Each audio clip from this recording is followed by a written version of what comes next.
నమస్తే, welcome to GX9 news.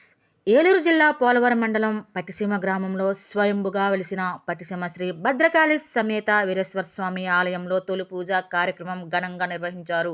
ఆలయ ధర్మకర్తలైన కొచ్చర్లకోట వీరభద్రరావు కుటుంబం సమేతంగా స్వామివారికి ప్రత్యేక పూజలను ప్రారంభించారు. వేద మంత్రోచ్చారణల మధ్య భక్తి శ్రద్ధలతో పూజా కార్యక్రమం జరిగింది. ఈ కార్యక్రమంలో ఆలయ ఈవో సిహెచ్ వెంకటలక్ష్మి, ప్రధాన అర్చకులు, భక్తులు పెద్ద సంఖ్యలో పాల్గొన్నారు. స్వామివారి ఆశీస్సులు అందుకోవడానికి భక్తులు తండోపతండాలుగా తరలివచ్చారు. పట్టిసీమలో నిర్వహించిన ఈ తొలి పూజా కార్యక్రమం ఆధ్యాత్మిక వాతావరణాన్ని మరింతగా అలంకరించింది.